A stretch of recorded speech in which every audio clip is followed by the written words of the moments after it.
Bom dia, oitavo ano! Sejam todos bem-vindos a mais uma aula. Hoje é dia 31/7/2020.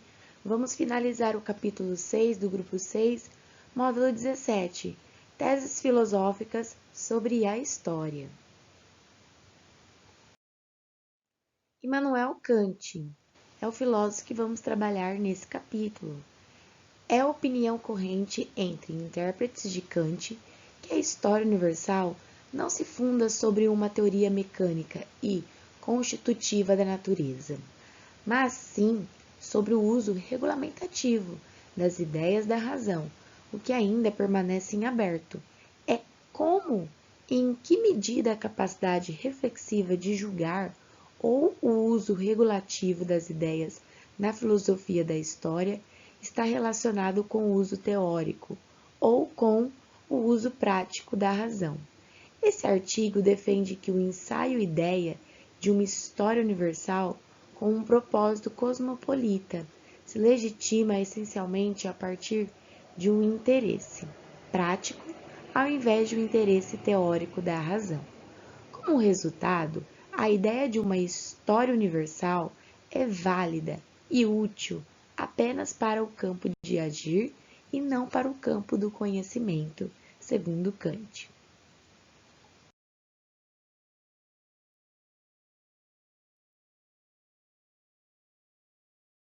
Bem-vindos ao Doxa e Episteme. Hoje temos mais um episódio do bloco Filosofando em Casa, com o tema Introdução ao Pensamento de Immanuel Kant.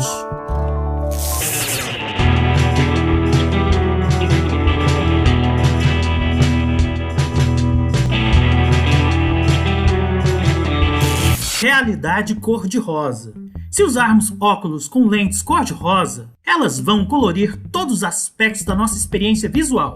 Podemos esquecer que estamos usando os óculos, mas mesmo assim, eles continuarão afetando tudo o que vemos. Immanuel Kant, 1724 a 1804, acreditava que todos nós compreendemos o mundo por um filtro como esse.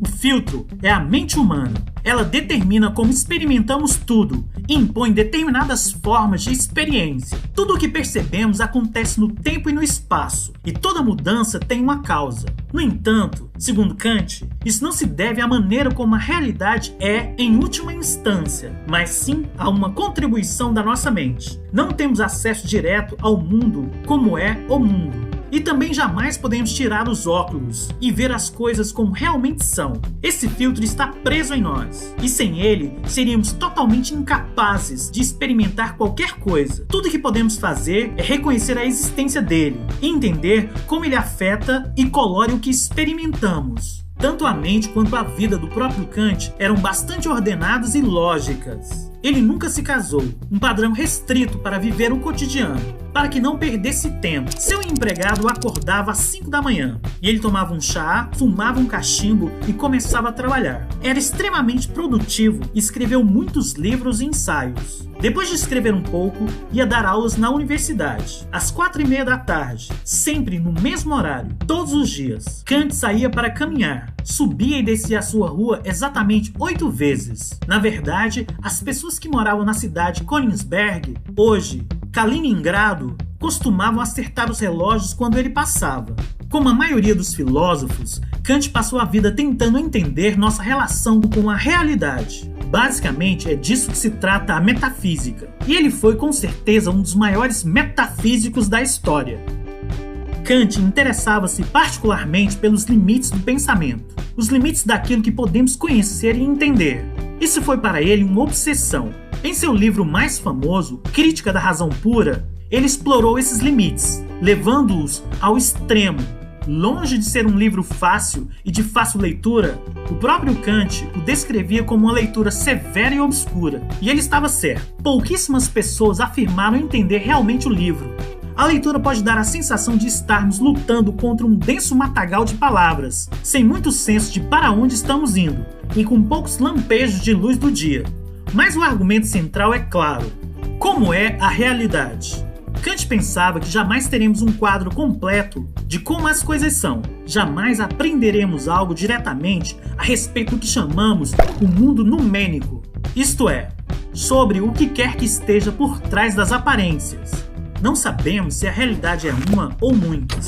A rigor, não podemos saber absolutamente nada sobre o mundo numênico, ou ao menos não conseguimos ter informações sobre ele de modo direto. No entanto, podemos conhecer o mundo fenomênico, o mundo que nos cerca, o mundo que experimentamos com os sentidos. Olhe pela janela. O que você vê é o mundo dos fenômenos: grama, carros, céu, prédio ou qualquer outra coisa. Não podemos ver o mundo numênico, somente o fenomênico. Mas o mundo numênico se oculta por trás de todas as nossas experiências. Ele é o que existe num nível mais profundo.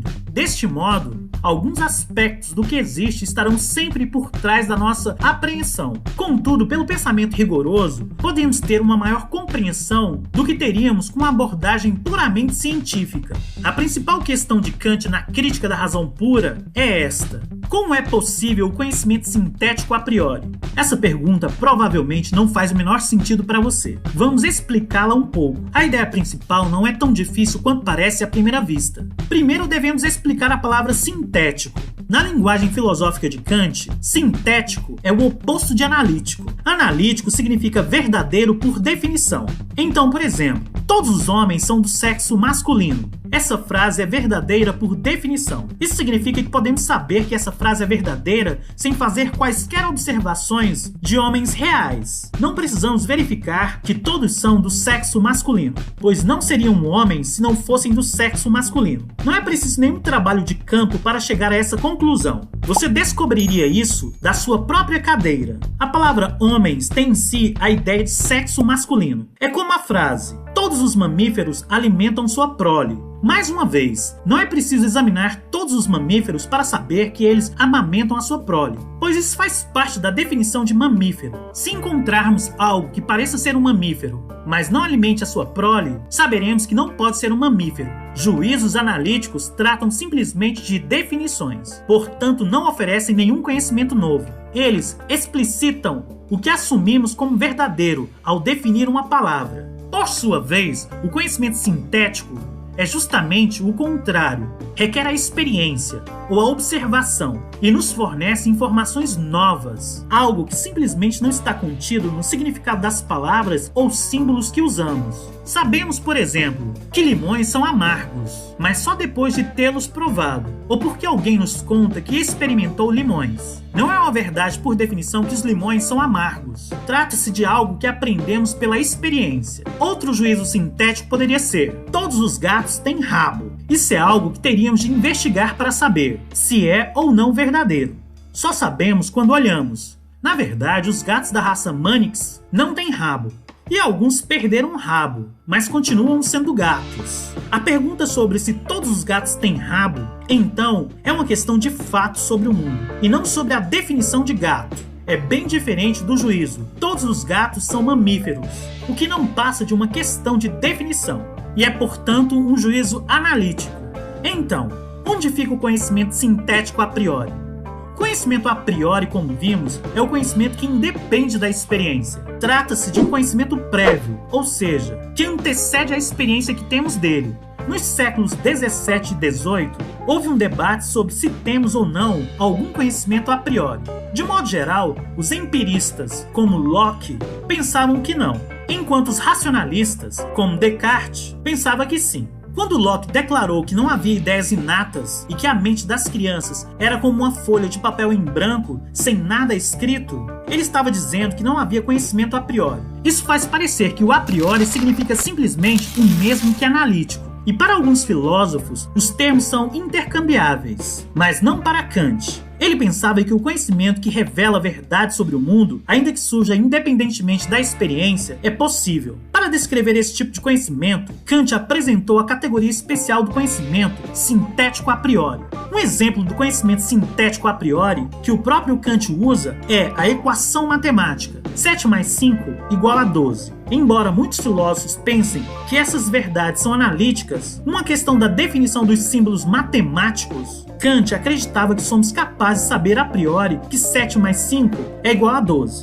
Não precisamos verificar a informação com objetos ou observações no mundo. Contudo, temos ao mesmo tempo um novo conhecimento, o que é evidentemente um juízo sintético. Se Kant estiver correto, trata-se de um grande avanço. Antes dele, filósofos que investigavam a natureza da realidade trataram-na simplesmente como algo que está além de nós e que causa nossa experiência. A dificuldade, portanto, era como poderíamos ter acesso a fim de dizermos algo significativo sobre ela, sem que o dito não parecesse meros palpites. A dificuldade, portanto, era como poderíamos ter acesso a essa realidade a fim de dizermos algo de significativo sobre ela, sem que o dito não parecesse meros palpites. A grande sacada de Kant foi de que, pelo poder da razão, nós poderíamos descobrir características da nossa mente que colorem todas as nossas experiências. Ao refletir de maneira árdua sobre as coisas, poderíamos fazer descobertas sobre a realidade que tinham de ser verdadeiras, e não apenas por definição.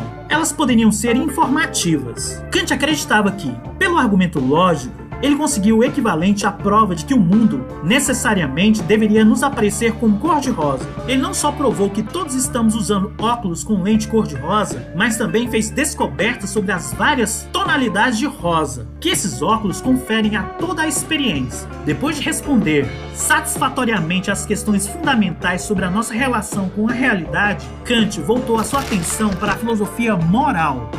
Muito obrigado a você que assistiu o vídeo até aqui. Caso tenha gostado, dê um like, assine o canal e compartilhe com os amigos. Todo comentário é bem-vindo. Forte abraço e vitória sempre!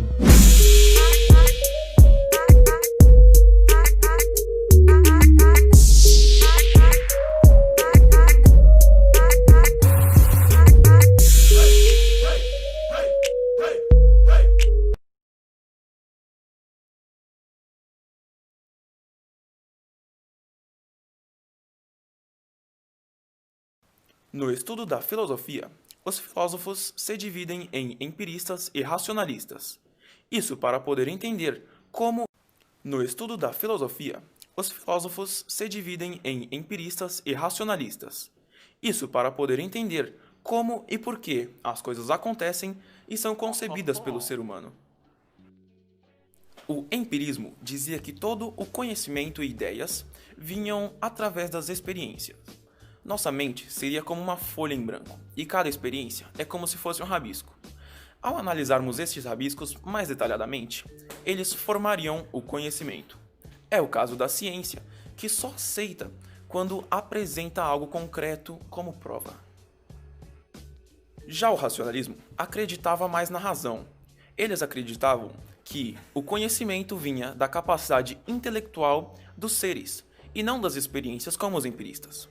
Um exemplo de racionalismo é a religião, que a teoria é bastante aceita sem mesmo ter uma comprovação concreta.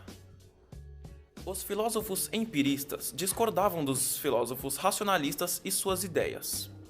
Assim, havia bastante discordância entre as duas correntes.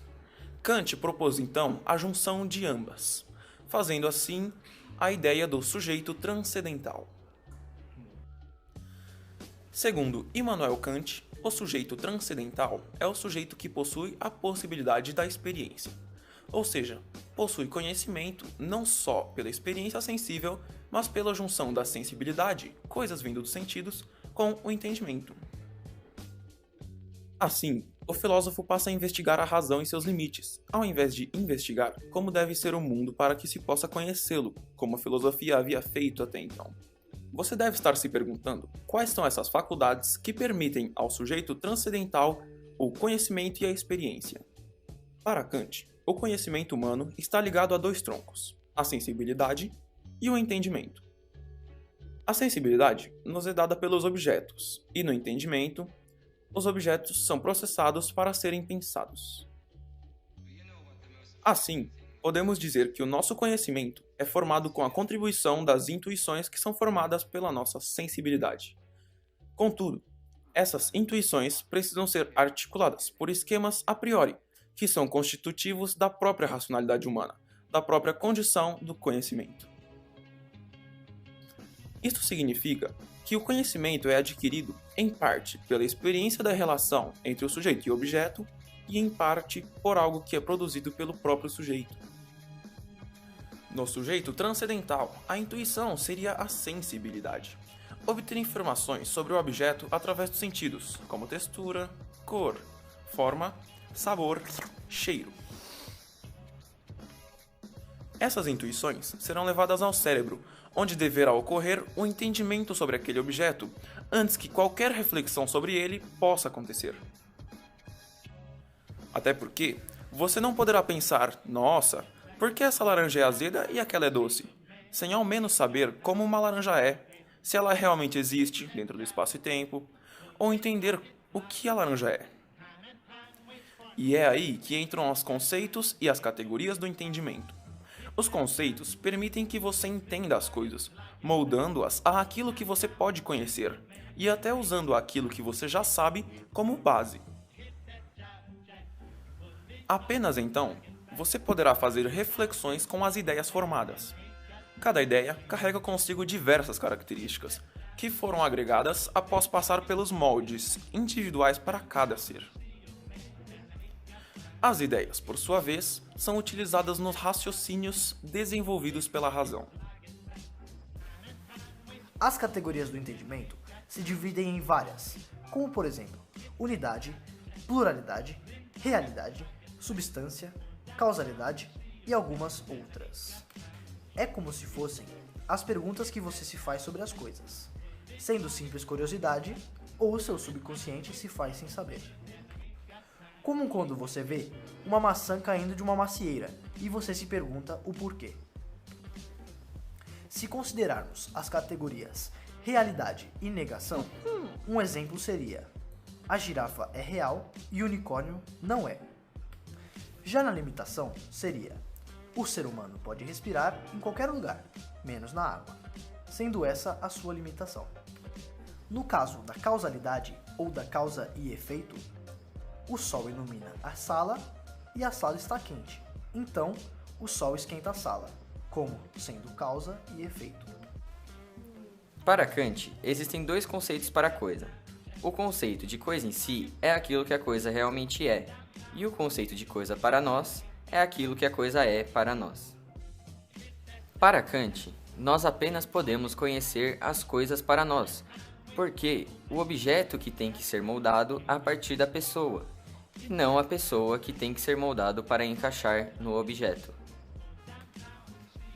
Por exemplo, quando temos um pouco de água ou qualquer outro líquido, segundo Kant, nós não poderíamos saber o que esse líquido realmente é.